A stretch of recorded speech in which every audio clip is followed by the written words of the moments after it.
समन्ता चक्रवालेषु अत्रा गच्छन्तु देवता सद्धम्मं मुनिराजस्य सुनन्तु सग्गमोक्कदा धम्मस्सवन कालो अयं बदन्ता धम्मस्सवन कालो अयं बदन्ता ධම්මස්සවන කාලෝ අයං බදන්තා නමෝ තස්ස භගවතු අරහතෝ සම්මා සම්බුද්දස්ස නමෝ තස්ස භගවතු අරහතෝ සම්මා සම්බුද්දස්ස නමෝ තස්ස භගවතු අරහතෝ සම්මා සම්බුද්දස්ස සද්ධා බුද්ධ සම්පන්න කාරුණික පින්වත්නි පින්වත් සියලු දෙනාම සූදානම් වෙන්නේ අපේ ශාන්තිනායක ලෞතර බුදුරජාණන් වහන්සේගේ ශ්‍රී මුඛයෙන් දේශනා කර වදාළ උතුම් ශ්‍රී සද්ධර්මයෙන් බිඳක් ශ්‍රවණය කරන්ට මේ ලෝකේ යම් කෙනෙකුට මහා පෘථිවිය තරම් විශාල චෛත්‍යයක් හදලා මහා මේරු පර්වතයේ තරම් විශාල කොටක් පලන්දලා ශාසනයට පූජා කළත් ඒකේ ආනිසංස ගෙවිලා අවසන් වෙනවා. නමුත් මේ ධර්ම දේශනාව සිදු කිරීම තුළින් ලැබෙන ආනිසංස ගෙවිලා අවසන් වෙන්නේ.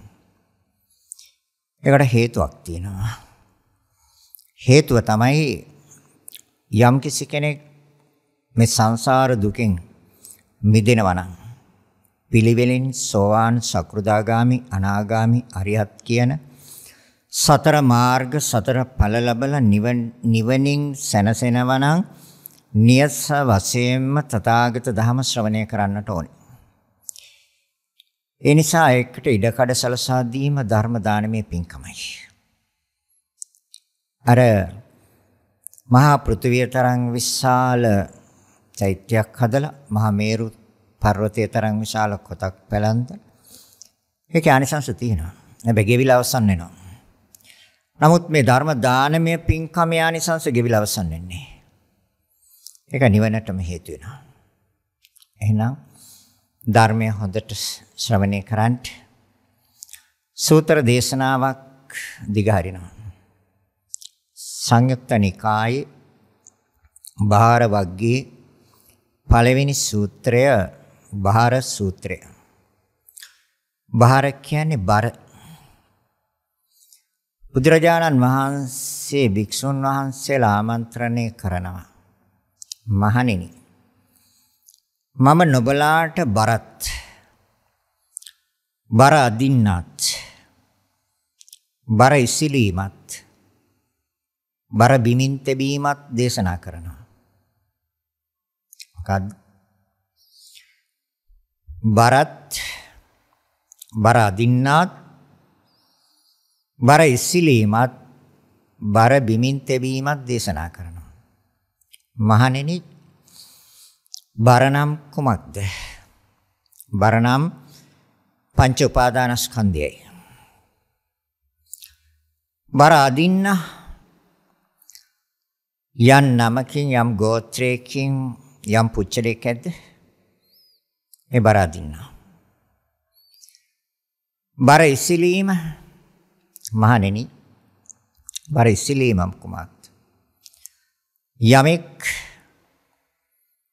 මේ පංච උපාදානස්කන්ධය පිළිබඳව තියෙන චන්ද රාගය, නන්දි රාගය, තෘෂ්ණාව යමෙකුට තියෙනවා නම් ඒ බර ඉසිලීමයි. මහණෙනි බර බිමින් තැබීම ඒ තෘෂ්ණාවේ ශේෂයක්වත් ඉතිරි නැතිව අවසන්ද? නන්දි රාගය අවසන්ද? චන්ද රාගය අවසන්ද? මහණෙනි ඒ බර බිමින් තැබීමයි. මෙන්න මේ කරුණු ටික අරගෙන මේ සූත්‍රය දේශනා කරනවා. පංච කිව්වේ පහට. උපාදාන කිව්වත් අදින් ගන්නවට. ග්‍රහණය කර ගන්න. හිර කරලා අල්ල ගන්න. ලීල් කරන්නේ සූදානම් නේ. අදින් ගන්නවා ග්‍රහණය කර ගන්න. ඒ උපාදානයයි. පහක් උපාදාන කරගෙන පංච උපාදාන ස්කන්ධ කියන්නේ ගොඩවල්. එකක් නෙමෙයි ගොඩවල්. ගොඩවල් පහක්. මොකද්ද? රූප උපාදානස්කන්ධය. වේදනා උපාදානස්කන්ධය. සංඥා උපාදානස්කන්ධය. සංස්කාර උපාදානස්කන්ධය. විඥාන උපාදානස්කන්ධය. මහණෙනි මේ පංච උපාදානස්කන්ධය. මේ පංච උපාදානස්කන්ධය තරබර අදින්න. දැන් කාගේ තුලද මේක තියෙන්නේ? අපේ අධ්‍යාත්මය තුල. එහෙනම් බර අදින්නේ අපි. ඒ බර උහුලන්නේ නන්දි රාගය, චන්ද රාගය හැවත් තෘෂ්ණාවයි. මොනවටද? මේ රූප වේදනා සංඥා සංකාර විඥාන කියන පහට තියෙන චන්ද රාගය, නන්දි රාගය හා තෘෂ්ණාවයි. තණ්හාව තියෙනවා නම්, චන්ද රාගය තියෙනවා නම්, නන්දිය තියෙනවා නම් උපාදානයක් තියෙනවමයි. ඇයි? තණ්හා පත්‍ය උපාදාන. තෘෂ්ණාව ප්‍රත්‍ය වෙන උපාදානෙට. අපි බලමු මේ පහට අපේ මනස තෘෂ්ණාවෙන් වෙලිලා උපාදානෙට පැත්තට හරවලා තියනවද කියලා? තියෙනවා. හැබැයි ඉස්සෙල්ලා මේක අපි බෙදා ගන්න ඕනේ. මොකක්ද? රූපස්කන්ධ, වේදනාස්කන්ධ, සංඥාස්කන්ධ, සංස්කාරස්කන්ධ, විඥානස්කන්ධ කියන පහ අපි ඉස්සෙල්ලා බෙදා ගන්න ඕනේ. රූපස්කන්ධය බෙදන්න පුළුවන් අභිධර්ම ක්‍රමයෙන් ගත්තොත් 28ට. මහා භූත 4යි. ප්‍රසාද රූප 5යි. ගෝචර රූප 4යි. භව රූප 2යි. ආහාර රූපයයි. හෘද වස්තු රූපයයි.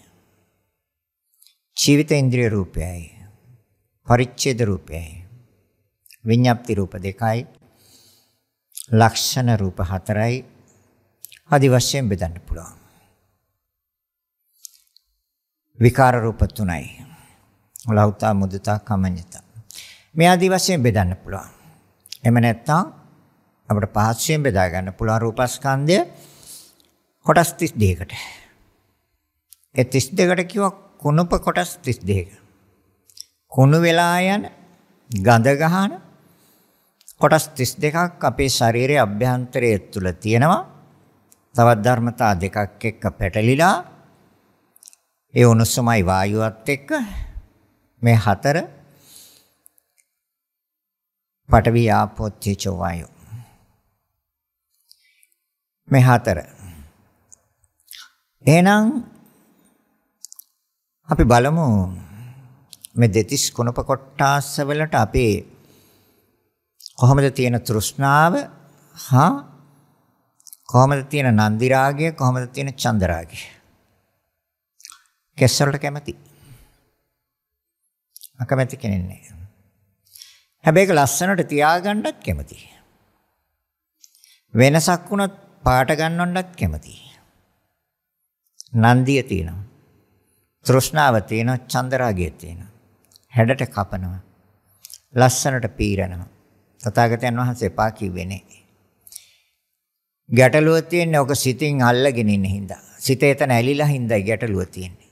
ඇයි? නන්දි රාගය තියෙනවා. චන්ද රාගය තියෙනවා. ලොම්නිය තෘෂ්ණාව තියෙනවා නියපොතු වලට. ඒ නිසා ලස්සනට පාට කරනවා. වස්ත්‍රේ පාටට ඒකත් පාට කරනවා.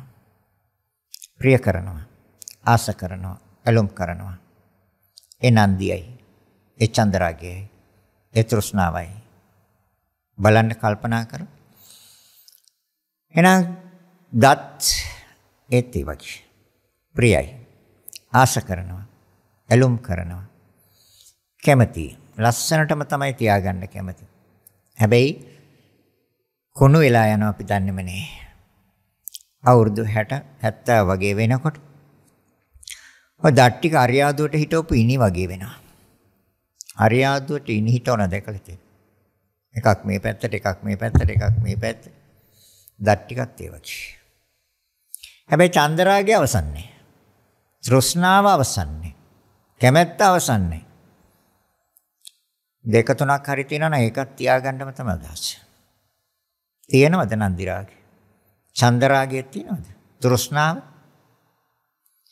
කේසාලෝම නකා දන්ත තචෝ හැමතත් කැමති. ප්‍රියයි. ආස කරනවා. ඉතල මේ රූපස්කන්ධය බෙදලා වෙන් කළ බලන්න ඕනේ. බෙදලා වෙන් කළ බලලා තේරුම් ගන්න ඕනේ මේක මේ ධර්මතා ටික පැවැත්වීමේ යම් හරයක් තියෙනවද, අර්ථයක් තියෙනවද, ප්‍රයෝජනයක් තියෙනවද? මේවා ආශාවෙන් පරිහරණය කළ යුතුයේමද? එහෙම නැත්නම් මේවා පිළිකුලට නිරන්තරයෙන් පිළිකුලට භාජනය වෙනේවද? නිරන්තරයෙන්ම පිළිකුලට භාජනය වෙනේවා. හැබැයි අපිට තණ්හා උපාදාන තියෙනවා. හැමතත් කැමති. ඒක නිසා පාට ගන්නවා. වර්ණ ගන්නවා. විවිධාකාරයව. ක්‍රීම් වර්ගත් ගන්නවා. ලස්සනට බලනවා කන්නඩි ළඟට ගිහිල්ලා කැරකිලත් බලනවා. හැඩද කියලා. චන්දරාගය, තෘෂ්ණාව, නන්දිය තියෙනවා. හැමතත් තියෙනවා. මස් ඒකත් ශරීරයේ අලංකාර ආකාරයට තර කරගන්න, හැඩට තියාගන්න විවිධ ආකාරයේ ක්‍රම කරනවා. ව්‍යායාම කරනවා, එක එක බෙහෙත් වර්ග ගන්නවා, ආහාර අඩුවෙන් ගන්නවා, ආහාර අඩු ඒවා ආහාර වැඩියෙන් ගන්න, විවිධ විටමින් වර්ග ගන්න.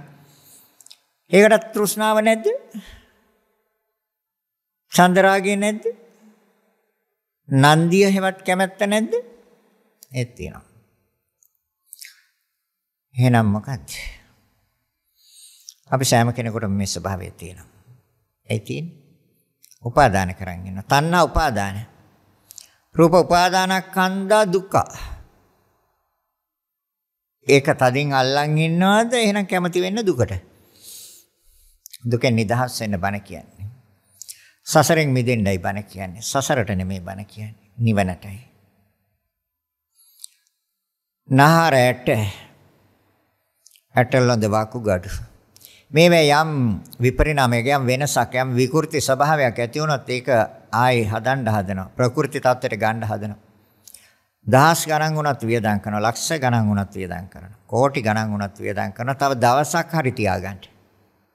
එයි තෘෂ්ණා උපාදාන, නන්දි රාගය, චන්ද රාගය. කැමැත්ත, ආශාව, වැල්ම, තෘෂ්ණාව උපාදානෙ තියෙනවා. පෙනහල්ල පපුමස් හෘදය බලන්න. ડોක්ටර් කිව්වොත් heart එක පොඩ්ඩක් දුර්වලයි.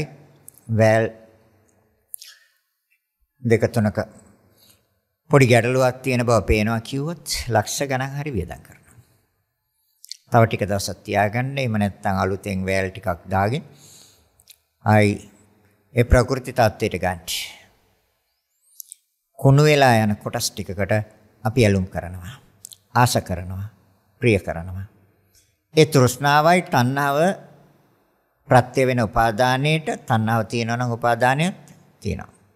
රූප උපාදානස්කන්ධ. ඒ විතරක් නෙමෙයි. තරකස්ලම් නියදත් සම්මස්නහරයට ඇටලොඳ වකුගඩු අක්මාව පෙනහල්ල පපුමස් හෘදය බොක්ක බඩවැල් පිත්තාස් දිරපු ආහාර නොදිරපු ආහාර මොළ ඔක්කොටම කැමති. ඔය එකක්වත් ශරීරයෙන් අයින් කරන්න කැමති වෙන්නේ. එයි තණ්හා උපාදාන. ඒ විතරක් නෙමෙයි අනිත් ටිකටත් කැමති.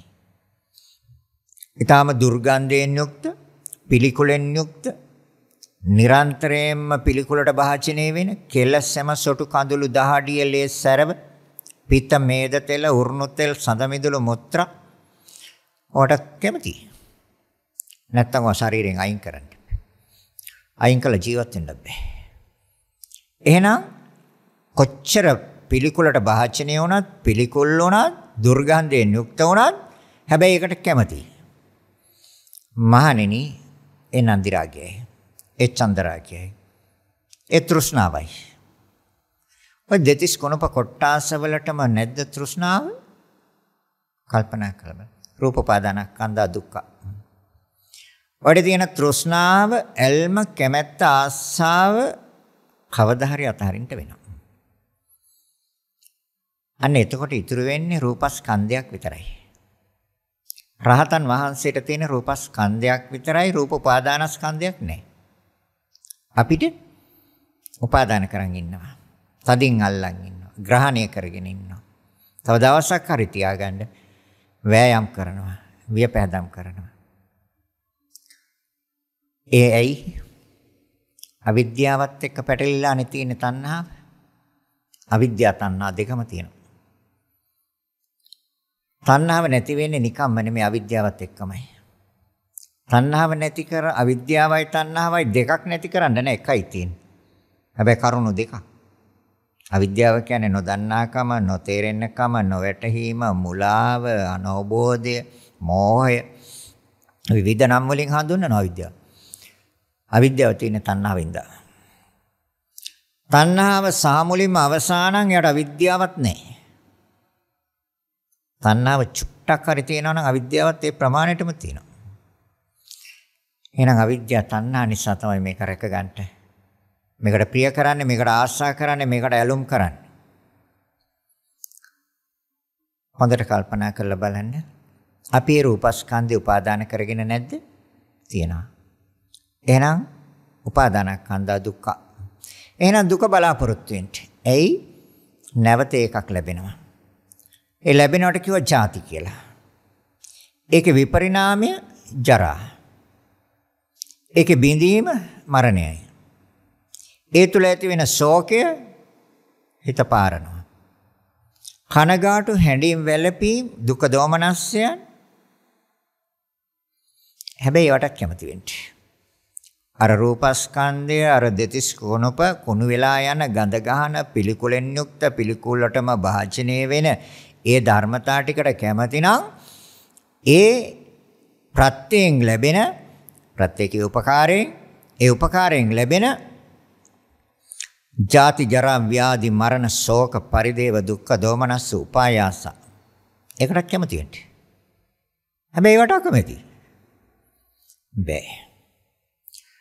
රූපයට කැමති නම්, රූපයට තෘෂ්ණාව තියෙනවා නම්, ඒක රූපස්කන්ධය කියන්නේ මොකද්ද?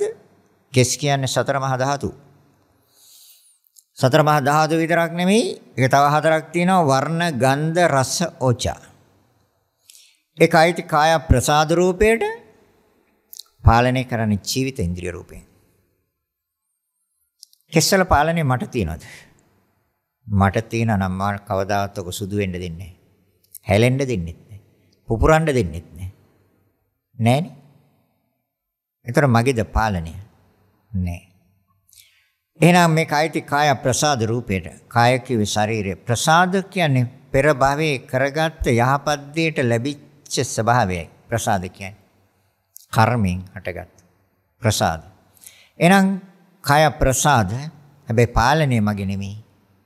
හැබැයි කතා කරන්නේ මගේ හිසකෙස්. එතනම දික්ටි වැරදි දර්ශනය. යමෙක් දකිනවා නම් මේක කර්මයටයි තියෙන්නේ. පාලනය කරන්නේ ජීවිත ඉන්ද්‍රිය රූපයෙන්. මේක සතර මහා ධාතුන්ගේ, මගේ නෙමෙයි. කෙස් කියන්නේ මගේ. සතර මහා ධාතුන්ගේ. මට අයිති දිටි වැරදි ඒ දර්ශනය. එහෙනම් කාගේද? මගේ නෙමෙයි නම් සතර මහා ධාතුන්ගේ. මට අයිතියක් නැත්තම් අයිතිකාරයෝ ඉන්නවා. හැබැයි ඒගොල්ලෝ පේන්නේ හැංගිලා ඉන්නේ. කර්මයේ ප්‍රතිඵල පෙන්වන්න පුළුවන්. කර්මය පෙන්වන්න බෑ මට. අපි දන්න ලෝකයේ තියෙනවා දැසට පේන්නේ නැහැ. හැබැයි අතිශය බලයක්, අතිශය ශක්තියක් තියෙන ධර්මතාවයන් විශ්වයේ ක්‍රියාත්මක වෙනවා. දැන් මේ ශාලාව ආලෝකමත් වෙලා තියෙනවා. විදුලි බුබුලු වලින්. ඒ විදුලි ධාරාවන් එතනට එන්නේ. නමුත් අපිට දකින්න බෑ විදුලිය. අතට දැනෙනවා. අතිශය බලයක් තියෙනවා, අතිශය ශක්තියක් තියෙනවා. කෝට්ස් 33000 කෝට්ස් 66000 ආදී අතිශය අධි බල ඇති විදුලි රැහන් උඩින් ගමන් කරනවා. ගෑවුණොත් චිරිස් ගාලා පිච්චිලා අඟුරු වෙලා වැටෙන්නේ. අතිශය බලයක්, අතිශය ශක්තියක් තියෙනවා, ඇහැට පේන්නේ නැහැ. එහෙනම් තව තියෙනවා ලෝකෙ. මහා ඡණ්ඩ සුළඟක් හැමුවොත් මේ ප්‍රදේශයේ තියෙන මේ ගෙවල්, දොරවල්, ගොඩනැගිලි, ගස් කොළන්, වාහන ඔක්කොම සුණු විසුණු කරලා දාන්න පුළුවන්. ඇහැට පේනවද? ඒකේ ප්‍රතිඵල දැක්ක හැකි පහුවදාට. අයියෝ මේ මොකද්ද වෙලා තියෙන්නේ? මේ සුළඟක් ඇවිල්ලා මොනවද කරලා තියෙන්නේ? ප්‍රතිඵල බලන්න පුළුවන්. හැබැයි වායුව දැర్శණය වෙන්නේ අතිශය බලයක්, අතිශය ශක්තියක් තියෙනවා. ඒතකොට විදුලි බලයත් ඒ වගේ අපට දැසට පේනවා නම් විදුලි සැර අපට වදින්නේ නැහැ. පේන්නේ. හැබැයි අතිශය බලයක්, අතිශය ශක්තියක් තියෙනවා. අපි සෑම කෙනෙක්ගේම අතේ තියෙනවා මොබයිල් එකක්. අතේ ගෙනියන දුරකථනය. ඉලක්කම් ටිකක් ඔබලා ඇමරිකාවට දැන් කතා කරන්න පුළුවන්. එංගලන්තයට කතා කරන්න පුළුවන්. ඕස්ට්‍රේලියාවට කතා කරන්න පුළුවන්. ඔක නිෂ්පාදනය කරපු කෙනාට කියන්නකො යන විදිය පොඩ්ඩක් පෙන්වන්න කියලා. පුළුවන්ද පෙන්වන්න? තරංග ඔස්සේ යන. අභ්‍යවකාශ නවත්තලා තියෙනවා සැටලයිට් කියලා එකක්. මෙතනින් නිකුත් කරන එක ඒක ග්‍රහණය කර ගන්නවා. ශනේන් අදාළ යන්ත්‍රයට යොමු කරනවා. අතිශය බලයක් තියෙනවා, අතිශය ශක්තියක් තියෙනවා. හැබැයි S2කට පේන්නේ කර්මය S2කට පේන්නේ නැහැ. කර්මයේ ප්‍රතිඵල S2කට පේනවා. තේරෙනවද? මෙන්න මේ එහෙනම් S2කට නොපෙනෙන අතිශය බලයෙන් යුක්ත දේවල් විශ්වයේ ක්‍රියාත්මක වෙනවද? කර්මයත් ඒකම තමයි. ප්‍රතිඵල දැක්කේ හැකි. ඒ තමයි අම්මටයි තාත්තටයි ඇස් පේන්නේ නැහැ, දරුවට පේනවා. අම්මටයි තාත්තටයි කන් ඇහෙන්නේ, දරුවාට කන් ඇහෙනවා. තේරෙනවද ඒක? අම්මයි තාත්තයි හොඳ ඉන්ද්‍රියන් සම්පූර්ණයි, දරුවා අංග විකලයි. අම්මයි තාත්තා හොඳ ඥානවන්තයි, බුද්ධිමත්, දරුවා මන්ද බුද්ධිකයි. නැද්ද? අන්න කර්මය. ඒතොර කර්මය පෙන්වන්න බෑ, ප්‍රතිඵල දැක්කේ හැකි. පෙර භවයේ කාගේ හරි අතපය කැඩුවා, මේ භවයට එනකොට අතපය එකක්වත් වැඩ කරන්නේ. එක කෝටු වගේ කෑලි උස්සලා තියන්න ඕනේ අඳ උඩින්. නැද්ද? තොටිල්ලේ ඉන්න ජීවිතේ තියෙනකම්. කවුද ඒ කඩලා ඉුවේ? කර්මය. ඒතර කර්මයේ ප්‍රතිඵල දැක්ක හැකි, කර්මය දකින්න බෑ. ඇයි?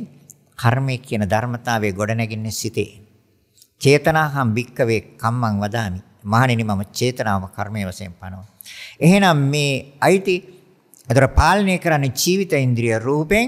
ජීවිත ඉන්ද්‍රිය රූපේ කියන්නේ සතර මහා ධාතුවේ වස් සුද්දාෂ්ටක කලාපය. හැබැයි යාට බලයක් තියෙනවා. යාට බලයක් තියෙනවා. ඒක අපි ශරීරය තුළ නිරන්තරයෙන් ක්‍රියාත්මක වෙනවා. ජීවිත ඉන්ද්‍රිය රූපේ. ඒකෙන් තමයි මේ පාලනය ගෙනියන්නේ. ඒතර යාගේ පාලනය ගිලිහෙන අවස්ථාවක් එනවා. ඒකට කියනවා ජීවිත ඉන්ද්‍රිය උපච්ඡේදක මරණය. ජීවිතය කියන්නේ පැවැත්ම. ඉන්ද්‍රිය කියන්නේ අධිපති. පැවැත්මට නායකත්වය අධිපති ගන්න. ජීවිත ඉන්ද්‍රිය. උපච්ඡේදක. ඒ අධිපතිගේ බලයෙන් හට ගන්න දේවල්, ඒ කියන්නේ හට ගන්නවට කියන උපත් කියලා, ඡේදනය කපනවා. මරණය. එතනටදී ආයශය ඉවරයි, උස්නය ඉවරයි, විඥානය බැහැර වෙනවා. තේරෙනවද කියපු එක? එහෙනම් පාලනය කරන්නේ කවුද? ජීවිත ඉන්ද්‍රිය රූපෙන්. එහෙනම් කෙස් ටිකයි මහ භූතයන්ට, සතර මහා ධාතුන්ට, මහ භූත හතරට මගේ නෙමෙයි, ඒක ශරීරයක කොටසක් විතරයි, මම කියන්න බෑ ඒකට. එහෙනම් මගේ කියන්න බෑ අයිති සතර මහා ධාතුන්ට, මට අයිතිය කියන්න බෑ කර්මයටයි අයිති. පාලනයත් මගේ නෙමෙයි, ජීවිත ඉන්ද්‍රිය රූපෙන් පාලනය කරන්නේ. මට මුකුත්ම නැහැ නේද එතකොට? හැබැයි ඔක අල්ලගෙන තණ්හා උපාදාන නැද්ද? මමත් නෙමෙයි, මගේත් නෙමෙයි, මට අයිතියකුත් නැහැ, පාලනය කරන්නේත් මේ ජීවිතේන්ද්‍රිය රූපයෙන් පාලනය කරන්නේ. හැබැයි මම ඒකට ඇලිලා විතරක් නෙමෙයි, තදින් අල්ලගෙන තියෙන, ග්‍රහණය කරගෙන ඉන්න. තණ්හා උපාදාන. එහෙනම් උපාදාන පත්‍ය භව පත්‍ය ජාති, ජාති පත්‍ය ජරා මරණ ශෝක පරිදේව. ඉතින් හඩන්ට. ඉතින් ශෝක වෙන්න. ඉතින් වැළපෙන්න. ඉතින් දුක් වෙන්න. ඉතින් කියනවා මට දුකයි නේ අයියෝ මට හරි කරදරයි. මම හරිම විඳවනවා මේ දවස්වල. ඉතින් ඇත්තනේ උපාදාන කරන්නේ. පංච උපාදානස්කන්ධ දුක්ඛ. රූප උපාදානස්කන්ධ දුක්ඛ. එහෙනම් අපි මොකද කරන්නේ? මේ එකක් විතරයි කිව්වේ. ඒ විදිහට 32ම ගන්න. ලොම් ගත්තත්, නිය ගත්තත්, සම් ගත්තත්, මස් ගත්තත්, නහර ඇට ඇටලොඳ ඔක්කොම ගත්තත් අපි ඔක්කොම එකට එකතු කරලා ගමු රූපස්කන්ධයම. මම කියන්න පුළුවන් ද රූපස්කන්ධයට? බෑ. ඇයි? දැන් පින්න කොටස් 32ක් තියෙනවා. දෙතිස් කුණප කොටාස කියලා 32ක් තියෙනවා. නැද්ද 32ක් මේක? ඒ 32 තනින් තන ඉල්ලලා තියෙන්නේ මේකේ. එහෙනම් ඒකට තමයි රූපස්කන්ධය කියලා දාගෙන තියෙන්නේ. තනින් එල්ලගෙන ඉන්න කොටස් ටික. ඒතර එකක්වත් මගේ නෙමෙයි. ඇයි? මහ භූතයන්ගේ පටන් ගැනීම මහ භූතයන්ගේ සතර මහා ධාතුන්ගේ පටන් ගැනීම හැඩය එක එක හැඩයට හදලා තියෙනවා. රවුම් ඒවා හදලා තියෙනවා, දික් ඒවා හදලා තියෙනවා, පෙතලි ඒවා හදලා තියෙනවා, හීනි ඒවා හදලා තියෙනවා, මහත් ඒවා හදලා තියෙනවා. සතර මහා ධාතුන්ගේ හැඩය. පැවැත්ම ඒ ගෙනියන්නේ සතර මහා ධාතුන්ගෙන්. ඇයි? ජීවිතේන්ද්‍රිය රූපේ කියන්නේ සතර මහා ධාතු ඒවා සුද්දාෂ්ටක කලාපයයි. එයාට බලය දීලා තියෙනවා කර්මයෙන්.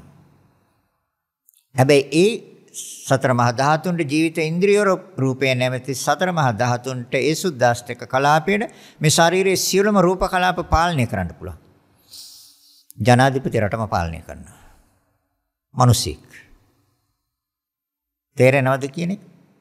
නගරාධිපති නගරයම පාලනය කරනවා. හැබැයි මිනිස්සෙක්. ජීවිතේන්ද්‍රිය රූපේ කියන්නේ සුද්දාෂ්ටක කලාපයයි. එයා පාලනය කරනවා මේ ශරීරයේ සියලුම රූප කලාප. බලන්නකො මට මොකද්ද තියෙන අයිතිවාසිකම? කිසිම අයිතිවාසිකමක් නැහැ. හැබැයි මගේ. දිට්ඨියෙන් ගන්නෙ. දිට්ඨියෙන් ගත්ත ගමන් මගේ. සම්මාදිට්ඨියෙන් ගත්තොත් මගේ නෙමෙයි. අන්‍යයා දන්න මම කියන්න බෑ මේ කොටස් රාශියකට මේ කොටස් ටිකක් විතරයි තියෙන්නේ. මගේ කියන්න බෑ මේ ඔක්කොම හදලා තියෙන්නේ සතර මහා ධාතුවේ සුද්දාෂ්ටක කලාපයයි. අයිති කාය ප්‍රසාද රූපේන පාලනය කරන්නේ ජීවිත ඉන්ද්‍රිය රූපේ. අයිති කර්මයෙන් පාලනය කරන්නේ ජීවිත ඉන්ද්‍රිය රූපේ. දැන් බලන්නකො මට කිසිම අයිතිවාසිකමකුත් නැහැ. මගේ කියන්නත් බෑ. මට අයිති කියන්නත් බෑ. ඒ කිසිම දෙයක් හිමිකම් කියන්න බැරි දෙයකට අපි ඇලිලා ඉන්නේ. ඒකට උදාහරණයක් කියනවා.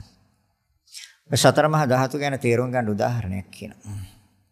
අනුන්ගේ ගේකට ගිහිල්ලා ඒගේ මගේ කිව්වොත් මොකද වෙන්නේ? ඕනනම් අත්හදා බලන්න පුළුවන්. ඔය පාරේ යනකොට හොඳ ලස්සන ගයක් දිහා බලලා ඉවරලා ඒ ගේ ඇතුළට ගිහිල්ලා කියන්නේ මේක මගේ කියලා. මොකද වෙන්නේ කියලා බලන්න. ගෙදර ඉන්න අල්ලගෙන ගහනවා. නැද්ද? අනිවාර්යයෙන්. ඒකම තමයි මේ ශරීරයට වෙන්නේ. මගේ කියලා අල්ලන් ඉන්න තාක්කල් පටවි ධාතුවෙන් පහර දෙනවා. ශරීරය යම් යම් වෙලාවට මේවා ඇඟිලි නවන්න බෑ. මේවා දනිස් නවන්න බෑ. තුනටිය කැක්කුම් එන්නේ නැද්ද? තද ගතිය පහර දෙන්නේ නැද්ද තද ගතිය?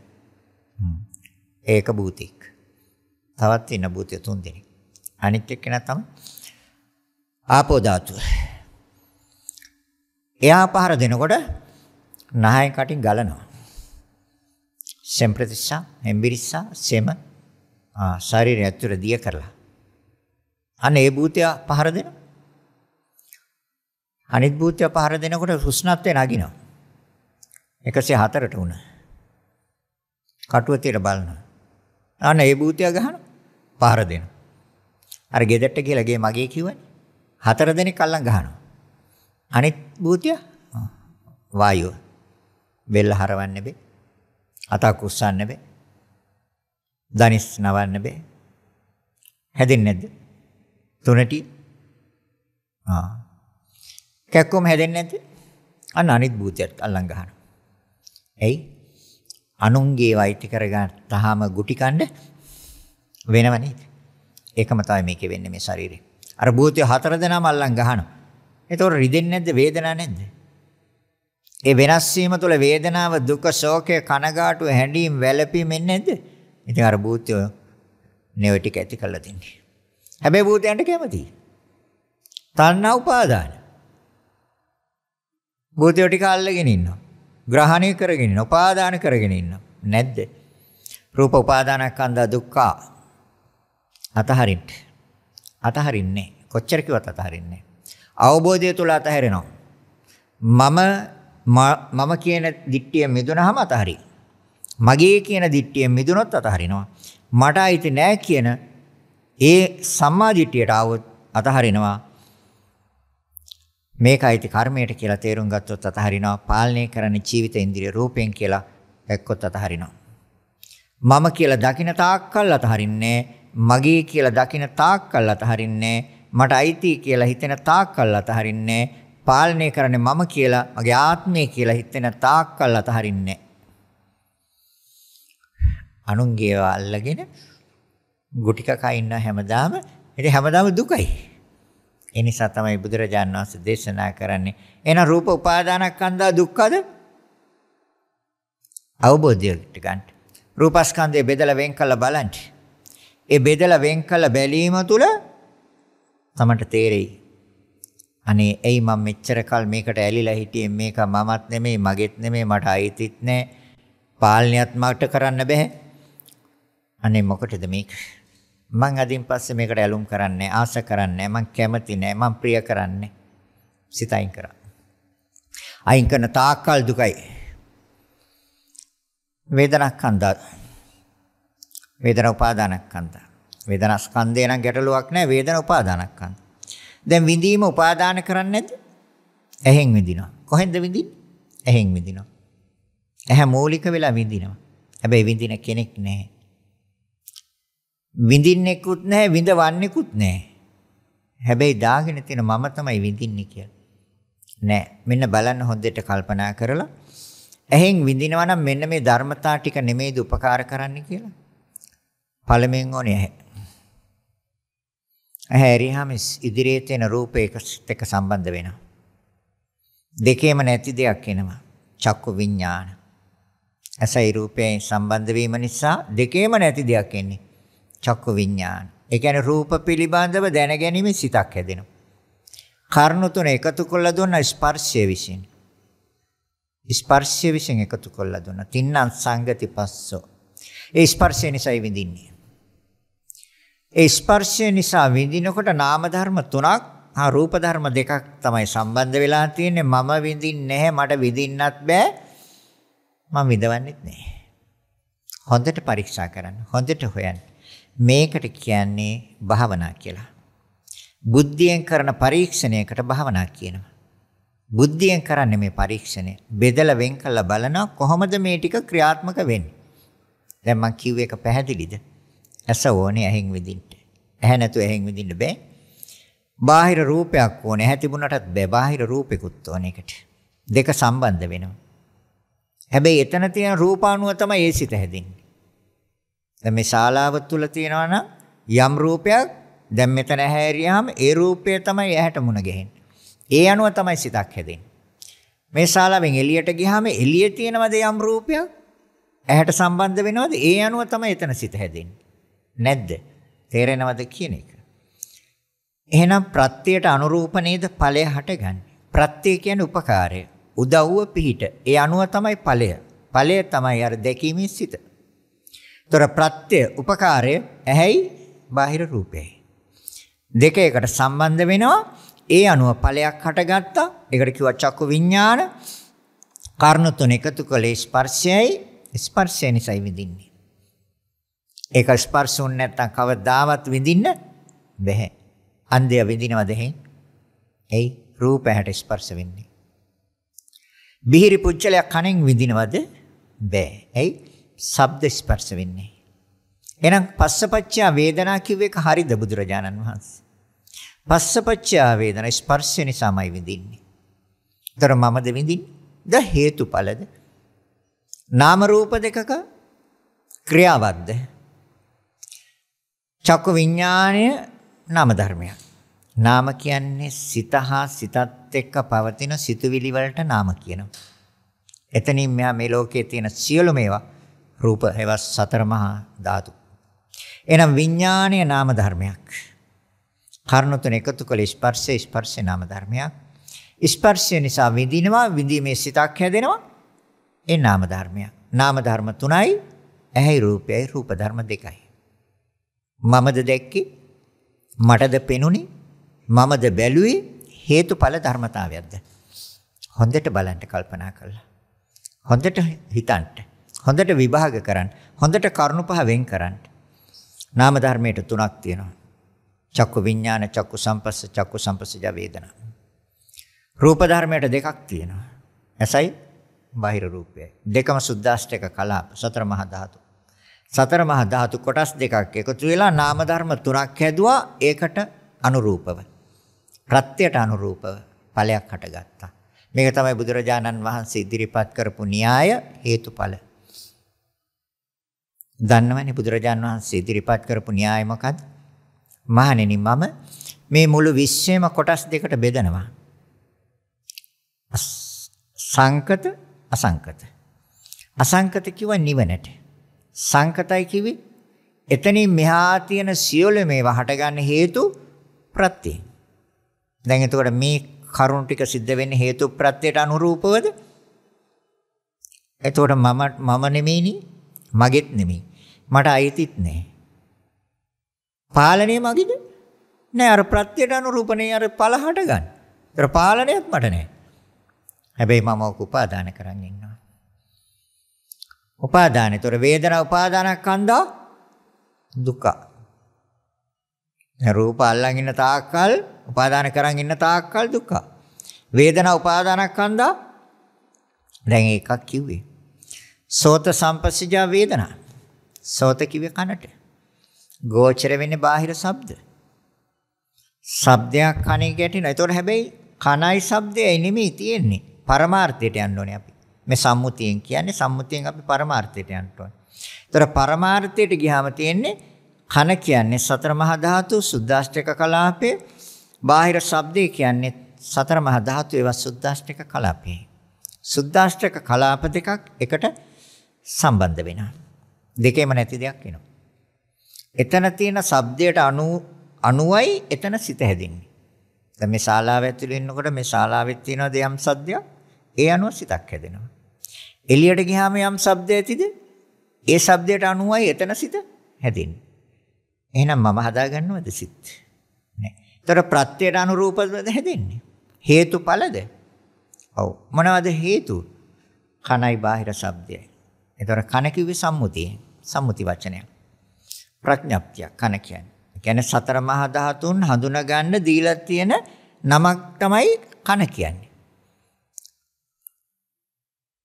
දැන් සතර මහා ධාතු අපි වෙන් කළා තියෙන මේ එක එක නම් වලින්. තේරෙනවද?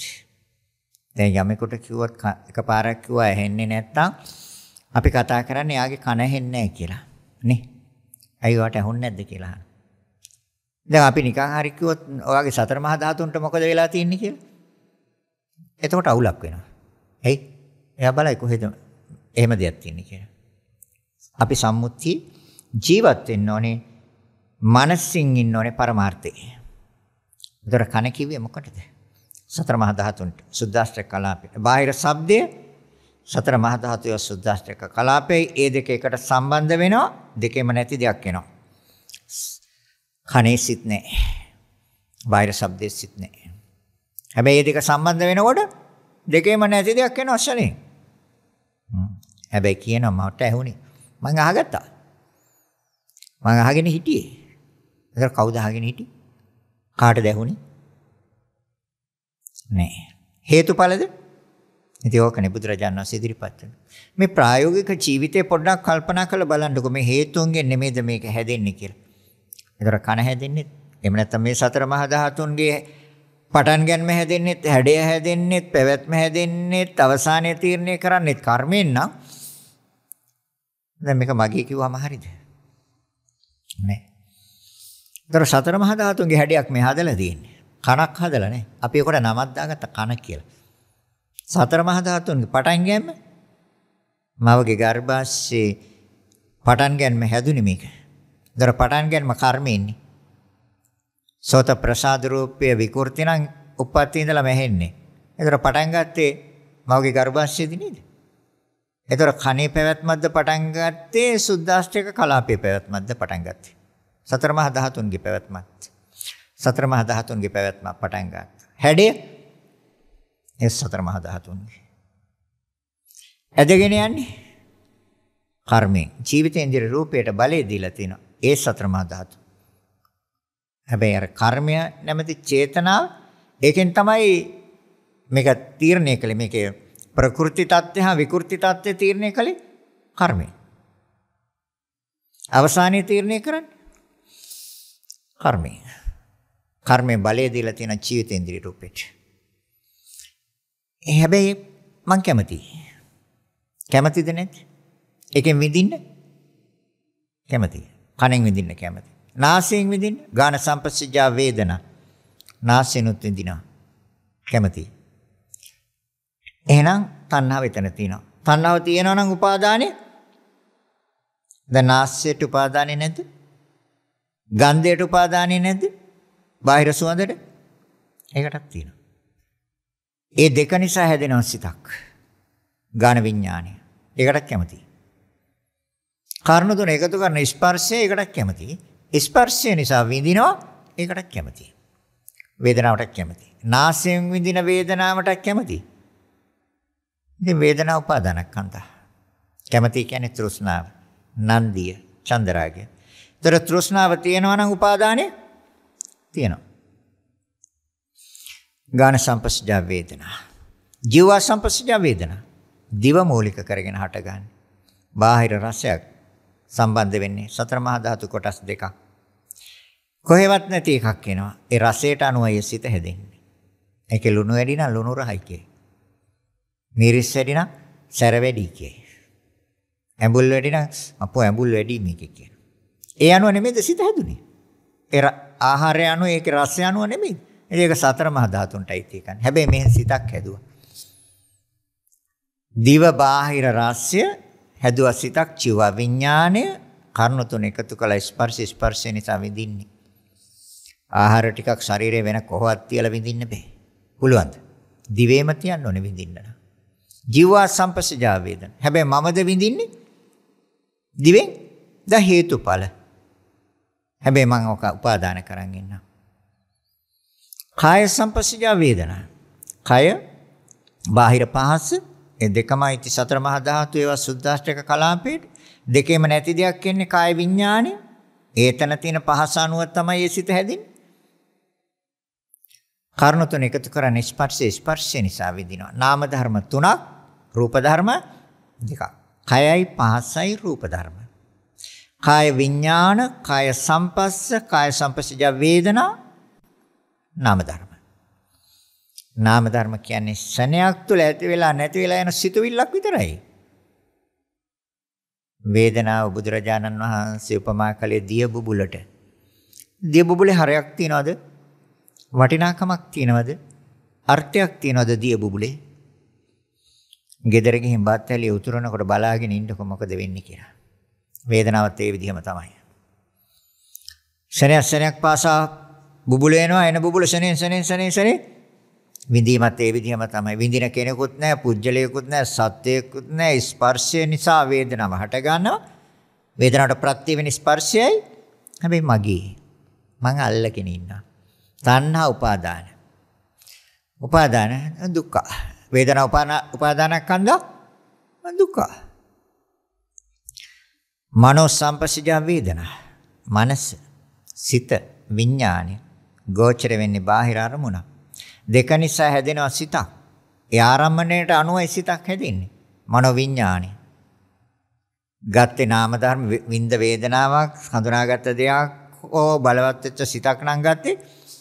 ඒ නාම ධර්මයක් තමයි මනසට ගත්තේ. ඒතර මනසත් නාම ධර්මයක්, ගත්තෙත් නාම ධර්මයක් නම් එතන ඉඳලා හටගන්නෙත් නාම ධර්ම තුනක්. මනෝ විඥාන, මනෝ සම්පස්ස ඒකත් නාම ධර්ම. මනෝ විඥානයත් නාම ධර්ම. මනෝ සම්පස්සජ වේදනා ඒකත් නාම ධර්මයයි. නාම ධර්ම පහයි. පහම නාම ධර්ම. අරමුණු කලේ රූපයක් නම්, ඒ කියන්නේ සතර මහා ධාතුන්ගේ ස්වභාවයක් නම් අරමුණු කලේ රූප ධර්ම එකයි අනිත් හතරම නාම ධර්ම. බලන්නකො මේ නාම රූප දෙකක් එකතු වෙලා කරන දේ අපි මුලා වෙලා නේද ඉන්නේ. අපි රැවටිලා නේද ඉන්නේ. ඒකට තමයි අවිද්‍යාව කිව්වේ. අවිද්‍යාව කිව්වේ ඒකට. මුලා වෙලා ඉන්නේ, රැවටිලා ඉන්නේ, තේරෙන්නේ නැහැ, වැටහෙන්නේ නැහැ. මේක තේරුම් ගන්න පුළුවන්. අවබෝධ කරගන්න පුළුවන්. අපි සදා වෑයම් කරන්න ඕනේ, උත්සාහවන්ත වෙන්න ඕනේ, වෙර වඩන්න ඕනේ. නිකන් නම් අවබෝධ වෙන්නේ නැහැ. සංඥා උපාදානස්කන්ධ. සංඥා ලෝකේ 6යි තියෙන්නේ. රූප සංඥා, රූප හඳුනා ගන්නවා. ශබ්ද සංඥා, ශබ්ද හඳුනා ගන්නවා. ගන්ධ සංඥා, ගන්ධ සුවඳ හඳුනා ගන්නවා. රස සංඥා, රස හඳුනා ගන්නවා. පොට්ටබ්බ සංඥා, පහස හඳුනා ගන්නවා. ධම්ම සංඥා, අරමුණු හඳුනා ගන්නවා. සංඥා 6යි ලෝකේ තියෙන්නේ. හැබැයි මේ සියලුම දේවල් ඔය 6 තුල ඇතුළත් කරන්න පුළුවන්. සංඥාව තමයි මේ ලෝකේ වැඩිම තියෙන්නේ. සංඥා. එහෙනම් රූප සංඥා, රූප හඳුනා ගැනීම තුල අපේ සිත එතනට ඇලෙනවද? වර්ණයට කැමතියි. ඇයි? ඇඳුම් පැළඳුම් ගන්න ගියාම අල්මාරි වල තියෙන ඔක්කොම අරගෙන දානවා අර වීදුරු පෙට්ටිය තුල. වීදුරු තට්ටු උඩ. නැත්. පෙරලා බලනවා. සංඥාවෙන් නෙමෙයිද ගන්න? ගන්නේ සුදු පාටද, රතු පාටද, රෝස පාටද, නිල් පාටද, කොළ පාටද, දළු පාට. පෙරලා හොයන්නේ. සංඥාවෙන් හොයන්නේ. සංඥාව කියන්නේ මිරිඟුවක්. මිරිඟුවක් දන්නව? සත්‍ය වශයෙන් තියනවද? සත්‍ය වශයෙන් නෑ. හැබැයි ඈත බලපුවම නම් පේනවා. අපි රැවටිලා. ඒ වගේම තමයි. සතර මහා ධාතු පාට කරලා තියෙන්නේ ඔය. සුද්දාෂ්ටක කලාපෙට පාට ගාලා. ලා දළු පාට, කොළ පාට, ලා නිල් පාට, රෝස පාට, නිල් පාට, කහ පාට ආදී වශයෙන් පාට ගාලා තියෙන්නේ කාටද? මහ භූතයන්ට. භූතයෝ පාට කරලා තියලා තියෙන අපිව රවට්ටන්න. අපි රැවටෙනවා ගිහිල්ලා. භූතයෝ කියලා අඳුරගන්නේ මේක හරි ලස්සනයි. සංඥාවෙන් ගත්තා. ගන්නකොටම තණ්හාව එතන ගිහිල්ලා. ඇලිලා නැද්ද එතන සිත? සිත එතන ඇලිලා. තණ්හාපච්ච උපාදාන. තෘෂ්ණාවෙන් ඇලුනද? එන උපාදානෙ තියෙනම සංඥා උපාදාන. ශබ්ද සංඥා. හඬ හරි මිහිරි හඳුනගත්තා. නැවත හොයනවද නැද්ද? නැවත හොයනවා. විතර්ක කල්පනා කරනවා. විචාර සොයා බලනවා. නැවත හොයනවා. නැවත හොයනවා. ශබ්ද මිහිරි ශබ්දමයි හොයන්නේ. හඬවල් හොයන්නේ.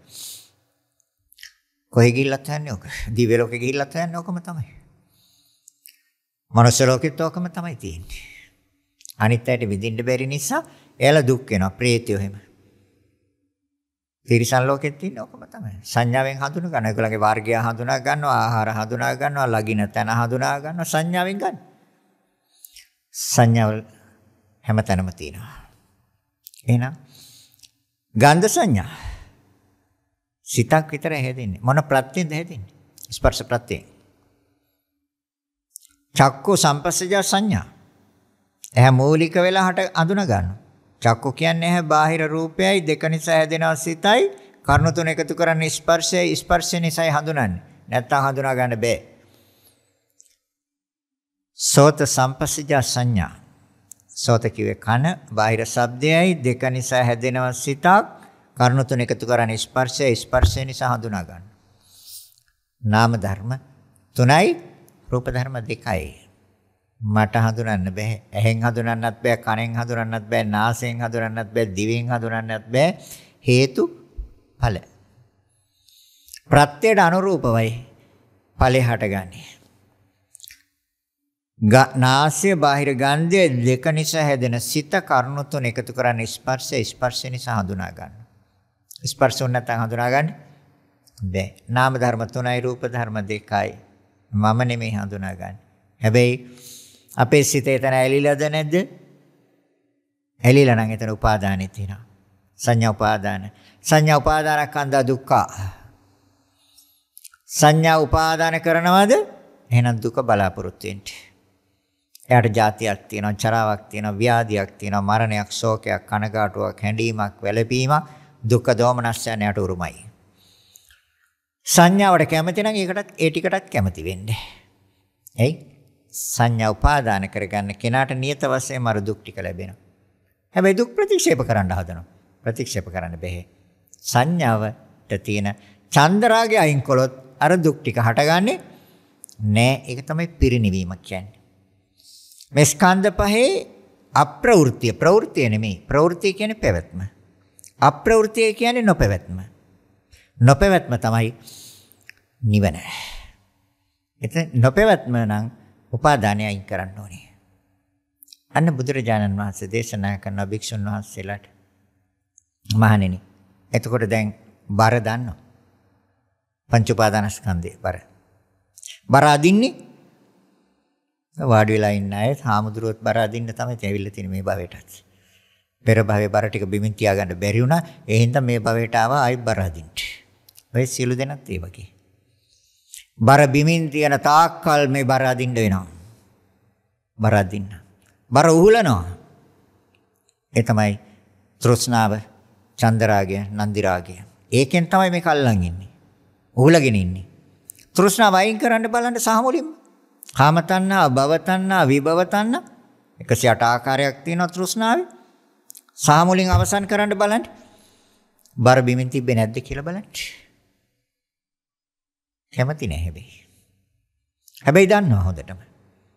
එයි සමුදාය සත්‍ය බුදුරජාණන් වහන්සේ දේශනා කළේ තෘෂ්ණාව 108 ආකාර තෘෂ්ණාව නැති කිරීමමයි නිවන. හැබැයි තාමත් කැමති නැහැ තෘෂ්ණාව තරින්න. එහෙනම් සංඥා උපාදාන කරන් ඉන්නවද? රස සංඥා. රස හඳුනා ගන්නවා සිත එතන ඇලෙනවා. පහස හඳුනා ගන්නවා සිත එතන ඇලෙනවා. තණ්හා. තණ්හා පච්ච උපාදාන. අරමුණු හඳුනා ගන්නවා සිත එතන ඇලෙනවා. තණ්හා. තණ්හා පච්ච උපාදාන. සංඥා හයටම උපාදානෙ තියෙනවද? දුක්ඛ. නේ කවද්ද අතහරින්නේ? අන්න එතනයි ගැටලුව තියෙන්නේ. අදත් පුළුවන් වන්න. අර වේදනාවට තියෙන තණ්හා උපාදානත් අතහරිනවා. රූපස්කන්ධයට තියෙන තණ්හා උපාදානයත් අතහරිනවා. සංඥාවට තියෙන තණ්හාවත් උපාදානයත් අතහරිනවා. තව දෙකක් තියෙනවා. සංස්කාර උපාදානස්කන්ධ, විඥාන උපාදානස්කන්ධ. සංස්කාර උපාදානස්කන්ධ. ඒකත් මෙන්න මේ විදිහට හට ගන්නවා. පුඤ්ඤාභි සංකාර, අපුඤ්ඤාභි සංකාර, අනිජ්ජාභි සංකාර. පුඤ්ඤාභි සංකාර කියන්නේ පිං, සිතුවිලි. සිතුවිල්ලක් විතරයි. අපුඤ්ඤාභි සංකාර, පව්, අකුසල්. අකුසල චේතනා, කර්ම. අනිජ්ජාභි සංකාර කියන්නේ අරූපාවචර ධ්‍යාන. දර සමහර අය පිං වලට කැමතිත් නැහැ, පව් වලට කැමතිත් නැහැ. යාලා ධ්‍යාන උපදවල යනවා.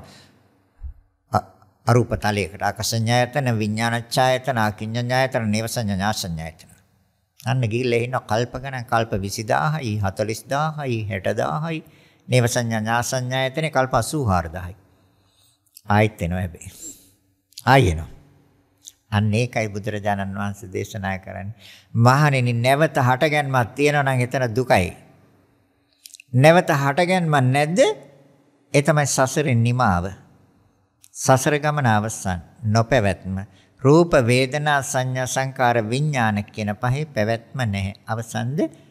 හැබැයි අවසන් කරන්න තණ්හා උපාදාන අයින් කරන්නම ඕනේ. තණ්හා උපාදාන තියෙන තාක්කල් නැවත හැදෙනවා. එයි උපාදාන පත්‍ය භව. උපාදාන පත්‍ය භව කියන තැන එන්නේ කර්ම භව.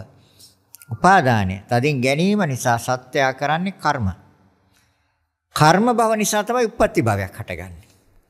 ඒ භව තුනයි. කාම භව, රූප භව, අරූප භව. භවපච්චය ජාති. අන්න පෙරළුව, පහල කෙරුව, අණ්ඩජ, ජලාබුජ, සංසේදජ, උපපාත. ජාති. එතන ඉඳලා ජරා මරණ. ශෝක පරිදේව. ඇයි එතකොට? අයි උපාදානය අතහැරලා නැහැ. කාම උපාදාන, භව උපාදාන, ditthi උපාදාන, අන්තවාද උපාදාන. හතරක් තියෙන උපාදාන පිළිබඳ. එතකොට රූප උපාදාන. හැබැයි සියලු උපාදානයන් ඉවරයි මේ පංච උපාදානස්කන්ධයට තියෙන උපාදානය අතහැරියෝ. එතකොට සංස්කාර උපාදානස්කන්ධ. රහතන් වහන්සේට තියෙන පංචස්කන්ධයක් විතරයි. අපිට පංච උපාදානස්කන්ධයත් තදින් අල්ලන් ඉන්නේ, ග්‍රහණය කරගෙන ඉන්නවා. එහෙනම් චක්කු සම්පස්සජා චේතනා. මෙන්න කර්ම හදන තැන්. චක්කු ඇස බාහිර රූපය.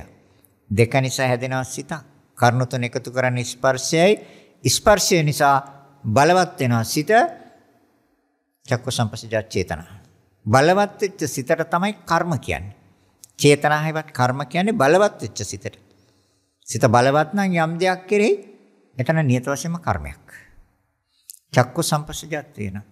එහෙන් දැකපු රූපය පිළිබඳව හරිම සතුටුයි සම්නස්. ආස්වාද ජනකයි වින්දා. එය හැදිච්ච සිත කර්ණ තුන එකතු කළ ස්පර්ශය නිසා සිත බලවත්. චක්කු සම්පස්සජාත් චේතනා. එහෙන් බලවත් කරනවා කර්ම හදනවා. එහෙන් කර්ම හදනවා. කණෙන් කර්ම හදනවා. නාසයෙන් කර්ම හදනවා. ගාන සම්පස්සජාත් චේතනා. කණෙන් හදනවා සෝත සම්පස්සජාත් චේතනා. කන බාහිර ශබ්දය දෙක නිසා සිත කර්ණ තුන එකතු කරන්නේ ස්පර්ශය නිසා සිත බලවත් වෙනවා. කනෙනුත් කර්ම කරනවා. ගාන සම්පස්සජාත් චේතනා නාසය බාහිර ගන්ධය දෙක නිසා සිත කර්ණ තුන එකතු කරන්නේ ස්පර්ශය නිසා බලවත් වෙනවා. සුවඳමයි හොයන්නේ. බලවත් වෙලා නැද්ද? චේතනා හැවත් කර්ම. ලෝභ චේතනා.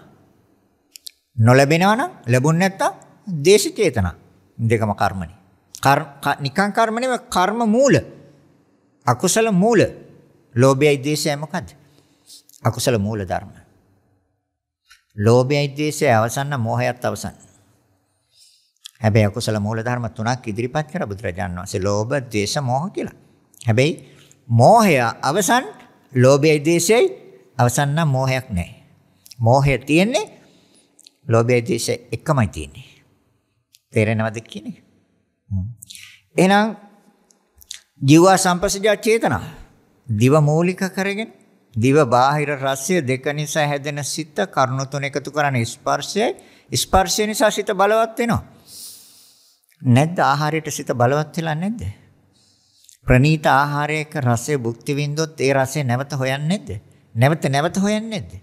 නැවත හොයනවා විතරක් නෙමෙයි ඊට පස්සේ ආහාරය හදන හැටි කායෙන් හරි ආගෙන ඒක gedarat හදන. නැද්ද?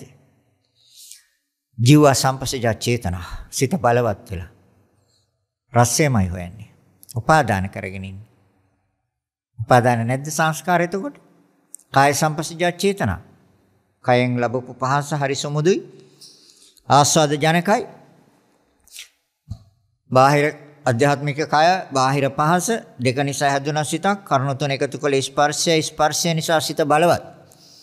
කාය සම්පස්සජා චේතනා බලවත්. නැවත හොයනවා.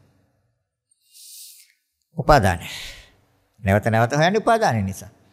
මනෝ සම්පස්සජා චේතනා. මනස බාහිර අරමුණු දෙක නිසා හැදෙනවා සිතක් කර්ණ තුන එකතු කරන ස්පර්ශය නිසා බලවත් වෙනවා. මනෝ සම්පස්සජා චේතනා. ඒකේ සංස්කාර වලට. උපාදාන කරන්නේ නැද්ද? සංඛාර උපාදාන. සංස්කාර උපාදාන කන්දා දුක්ඛ. සංස්කාර උපාදාන කන්දා දුක්ඛ. තව එකක් තියෙනවා. විඥාන උපාදාන කන්දා දුක්ඛ. පංච උපාදාන කන්දා දුක්ඛ. විඥාන කීයක් තියෙනවද? විඥාන අභිධර්ම ක්‍රමයෙන් ගත්තොත් ගොඩාක්කට විස්තර කරන්න පුළුවන්. නමුත් අපිට මේ තේරුම් ගන්න අවබෝධ කරගන්න අපි ගන්නවා 6ක්. ඇසයි රූපය නිසා චක්කු විඥානය. කනයි ශබ්දය නිසා සෝත විඥානය. නාසය ගන්ධය නිසා ගාන විඥානය. දිවයි රසය නිසා ජීව විඥානය. කයයි පහසයි නිසා කාය විඥානය. මනසයි අරමුණු නිසා මනෝ විඥානය. ඔය හැයටම කැමතිද? ප්‍රියයිද? නන්දිය හේවත් කැමැත්ත තියනවද? චන්දරාගය තියනවද? තෘෂ්ණාව තියනවා. තණ්හාව තියනවා නම් උපාදානයක් තියෙනවා. තව විඥානයක් තියෙනවා. හැබැයි ඒකට කැමති නැහැ. ඒ නිසානේ මේ නිවන හොයන්නේ. හැබැයි ලැබෙනවා. ලැබෙන්නේ ඇයි? මේ පංච උපාදානස්කන්ධයට කැමති හින්දා උපාදාන කරගෙන ඉන්න හින්දා ඒ විඥානය ලැබෙනවා. ඒකට කියන්නේ ප්‍රතිසන්දි විඥානය. ප්‍රතිසන්දි භව දෙකක් සම්බන්ධ කරනවා. චුති මෙතනින් යනම ඊගා භවයේ පටන් ගැනීම ප්‍රතිසන්දි. දෙකේම අරමුණ එකයි. එක ආරම්මණය. චුති ප්‍රතිසන්දි භවාංග කියලා අවස්ථා තුනක් තියෙනවා. චුති කියන්නේ යනවා, ප්‍රතිසන්දි කියන්නේ නැවත මුල් වරට හට ගන්න තැන. භවාංග කියන්නේ නිින්ද ගියාම තියෙන සිත. එකම ආරම්මණයයි. ඒ අවස්ථා තුනේම තියෙන එකම ආරම්මණයයි. එහෙනම් ප්‍රතිසන්දි විඥාණයට කැමතිද? හැබැයි ඒකට නම් කැමති නැහැ. හැබැයි ලැබෙනවා. ඇයි? මේ පංච උපාදානස්කන්ධය අතහැරලා නැහැ. බර බිමින් තිබ්බේ නැහැ තාම. තිබ්බේ නැහැ නේ තාම බිම. එහෙනම් බුදුරජාණන් වහන්සේ දේශනා කරනවා මහණෙනි බර නම් පංච උපාදානස්කන්ධයයි. බර අදින්නේ කවුද? අපි තමයි බර අදින්නේ. බර උහුලන්නේ චන්දරාගෙන්, නන්දිය හෙවත් තෘෂ්ණාවෙන්. ඒ තමයි බර උහුලන් ඉන්නේ. හොඳයි. බර බිමින් තියනවා. ඒ මොකද්ද? තණ්හාව සහ මුලින් අවසන් කරනවා. කාම තණ්හා, භව තණ්හා, විභව තණ්හා. තුනයි. අතීත වර්තමාන අනාගත. අතීතයේ හටගත්ත දැනුත් තියෙනවා, නැකිලත් යන්නේ තණ්හාවත් එක්ක. අතීත වර්තමාන අනාගත. තුන්වරතු නමයි. රූප තණ්හා, ශබ්ද තණ්හා, ගන්ධ තණ්හා, රස තණ්හා, පොට්ටබ්බ තණ්හා, ධම්ම තණ්හා. 6යි. 954යි. අධ්‍යාත්මික බාහිර වශයෙන් දෙක 108යි. තණ්හාව කියන්නේ ඇලෙන සිත. දැන් කාමයන්ට සිත ඇලිලා. කැමති තැන සිත ඇලිලා නේද? මේ තෘෂ්ණාව හට ගන්නවා 60 තැනක. 108 ආකාරයකට හට ගන්නවා. 60 තැනක හට ගන්නවා. මම උපමාවක් කියනවා තණ්හාව පිළිබඳව. මේක කවදා හරි කරන්න වෙනවා. ඔය එහා පැත්තේ තියෙන මහා ගහක්. මහා විශාල ගහක් තියෙන එහා පැත්තේ. යමෙක් මේ ගහ කපලා බිම දානවා. ඒ ගහේ සියලුම මුල් ටික උදුරනවා. පුංචි මුලක්වත් තියන්නේ නැහැ. සියලුම මුල් ටික උදුරනවා. උදුරලා ගහයි ඒක කඳයි කොලාතුයි අර මුල් ටිකයි පුංචි කෑලි වලට කපනවා. පුංචි කෑලි වලට කපලා තද අවුවේ වේලනවා. වේලලා ගිනි තියලා පුච්චනවා. පුච්චලා එතන ඉතුරු වෙන අලු ටිකයි රොඩු ටික ඔක්කොම එකට තුල්ලා අරගෙන කුල්ලක දාලා කුල්ල දාන්න සුළඟේ පොළනවා. සුළඟට අල්ලලා පොළනවා. කුල්ලේ යමක් ඉතුරු වුණොත් ඒක ගඟේ සැඩපහරි ගිල්වනවා. ඒ ගහ නිසා අනාගතේ ගහක් හට ගන්නවද? කවදාවත් හටගන්නේ නැහැ. එහෙනම් මේ ගහ හටගන්නේ ඇයි? එහෙනම් තණ්හාව නැමැති ගහටත් ඒ ටිකම කරන්න වෙනවා. තේරෙනවද කියප එක? තණ්හාව නැමැති ගහට. ඒතකොට තණ්හාව නැමැති ගහ කොහෙද තියෙන්නේ? අධ්‍යාත්මයේ ඇතුළතයි තියෙන්නේ. දැන් කරන්නේ වැඩිපුර කරන්නේ වතුරයි පෝරයි දාන එකද? ගහ කපලා බිම දාන්න. තව වැඩ ගොඩක් තියෙනවා. ඒ ගහ කපලා බිම දාපු ගහ පැත්තකට ඇදලා මුල් ටික උදුරන්න. මේ තණ්හාව කියන්නේ මුල් ටික ඔක්කොම උදුරන්න පුංචි කෑල්ලක්වත් තියන්න එපා. හීනි කෑලි වලට ඔක්කොම කපන්න. තදව්වේ වේලන්න, ගිනි තියලා පුච්චන්න. ඒ අලු රොඩු බොඩු ටික ඔක්කොම අරගෙන කුල්ලක දාලා හුළඟේ පොලන්න. ඒ ඊතුරු ටිකත් ගඟේ සැඩපහරි ගිල්වන්න. එතකොට මේ ගහ ආයි හටගන්නේ නෑ. ඒ නැති තාක්කල් ගහ හට ගන්නවා. පංචස්කන්ධය, පංච උපාදානස්කන්ධය නැමැති ගහ හට ගන්නවා. තේරෙනවද? කල්පනා කරලා බලන්න තම තමන්ගේ සිස්සතන් තුළට එබිලා තමන්ගේ සිතුවින්ම විමසලා බලන්න. මම දැන් මේ උදාහරණයක් කිව්වේ. උදාහරණේ මම දැන් කොතනද ඉන්නේ? තාම ගහට වතුර පොර දානවද? එහෙම නැත්නම් ගහ කපලා බිම දැම්මද? දැන් මුල් ටික උදුරනවද? දැන් මුල් ටිකයි ගහයි කඳයි කොලාතු ඔක්කොම පුංචි කෑලි වලට කපනවද මේ දවස්වල? දැන් කපලා ඉවරද? දැන් අවුවේ වේලනවද? තවත් ටිකක් තියෙනවා ඒකට. එහෙම ආවත්. ගිනි තියලා පිච්චුවද? හොඳට බලන්න. තම තමන් ලකුණු දාගන්න. කවදා හරි කරන්න වෙනවා. තණ්හාවට. හේ? තණ්හාවගේ අවසානයේ නිවන. අන්න බර බිමින් තිබ්බා. රහතන් වහන්සේට කිසි බරක් නැහැ. රහතන් වහන්සේට බර තියනවද? නැහැ. හේ? එහෙන් දැක්කනම් දැක්ක විතරයි. එතනින් එහාට නැහැ රහතන් වහන්සේට. කිසිම බරක් නැහැ. එහෙනම් ඊට පස්සේ ගිනි තෙල පුච්චලා අලු ටික අරගෙන කුල්ලේ පොලන්න. දැන් බලන්න අපි කොයි හරියද දැන් ඉන්නේ. ඔය තණ්හාවත් එක්ක ඔය තණ්හාව තේරුම් ගන්න උදාහරණයක් උපමාවක් කිව්වේ. එහෙනම් අපි දැන් ඒ හරි කොයි හරියද ඉන්නේ අපි? තාම ගහ කපලවත් නැද්ද? කවදා හරි කරන්න වෙනවා. එයි නිවෙන්න නම් නිර්වාණය අවබෝධ කරන්න නම් ආයි නොපැවැත්ම සඳහා නාම රූප දෙකේ පැවැත්මක් නේ. නාම රූප දෙකේ පැවැත්මක් යම් තැනක හට ගන්නවද? ඒ හටගන්නේ දුකක්.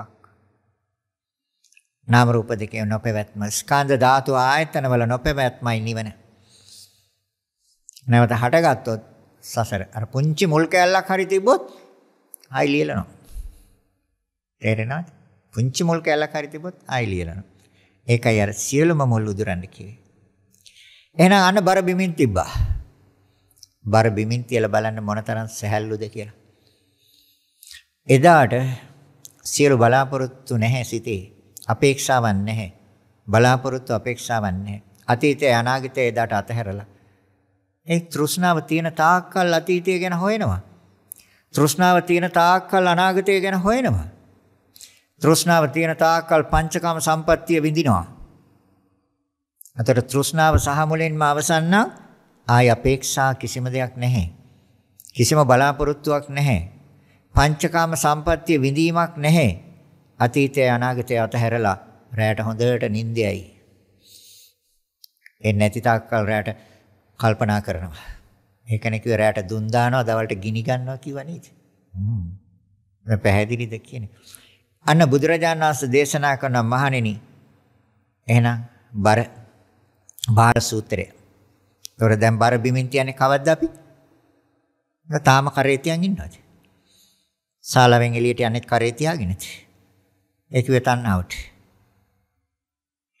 තණ්හාව ශාලාව තුළ බර මෙතන තියලා යන්න පුළුවන් කොන්න.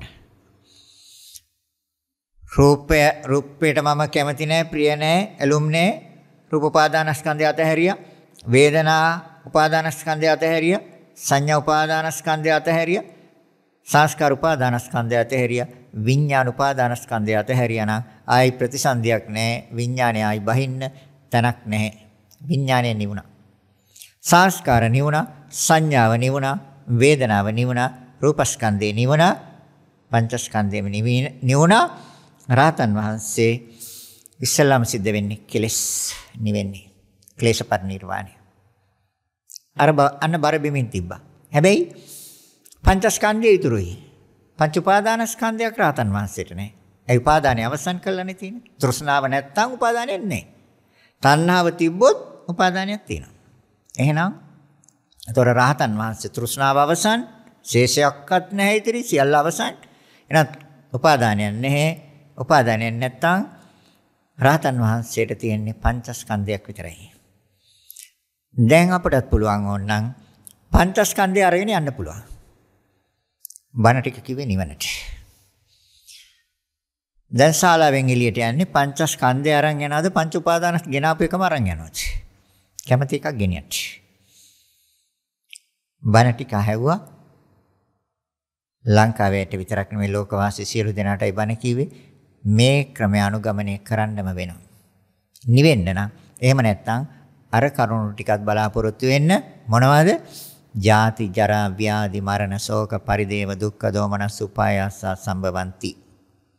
ප්‍රියයන්ගෙන් වෙන්වීම, අප්‍රියයන් හා එක්වීම, කැමැති දෑ නොලැබීම, අකමැති දේවල් ලැබීම සියල්ලම බලාපොරොත්තු වෙන්න. ඒවා ප්‍රතික්ෂේප කරන්න එපා. වැඩක් නැහැ ප්‍රතික්ෂේප කරලා.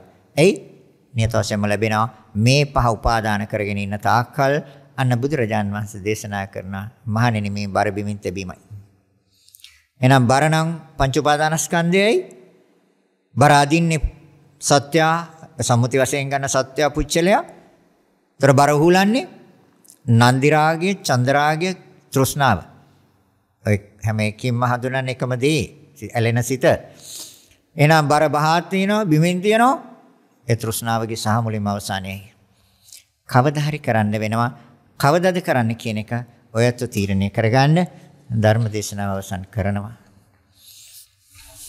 පැහැදිලිද කියපේ? නිවනට බණ කිව්වේ. දෙවියන්ට පින් දෙමු.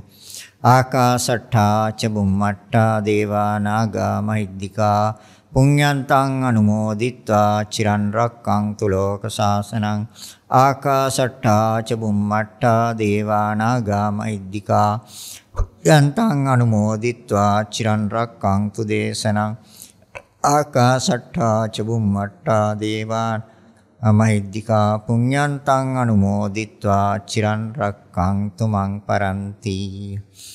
රැස් කරගත් අනන්ත අප්‍රමාණ පුණ්‍ය ශක්තියින් ඔබ අප සෑම දිනාටම මේ සංසාර දුකෙන් නිදහස් වීම පිණිසම හේතු වාසනා වේවා කියලා හිතාගෙන සාදු කියන්නේ. සෑම දිනාටම ආශිර්වාද කරනවා. අභිවාදන සීලිස්ස නිච්ඡං වත්තාපචායිනෝ චත්තාරෝ ධම්මා වඩ්ඩಂತಿ ආයුවන්නෝ සුඛං බලං ආයුරාෝග්‍ය සම්පatti සග්ග සම්පatti මේවත අතෝ නිබ්බාන සම්පatti ඉමිනාතේ සමිච්ඡතු. ද්වේෂක්ඛයෝ නිබ්බානං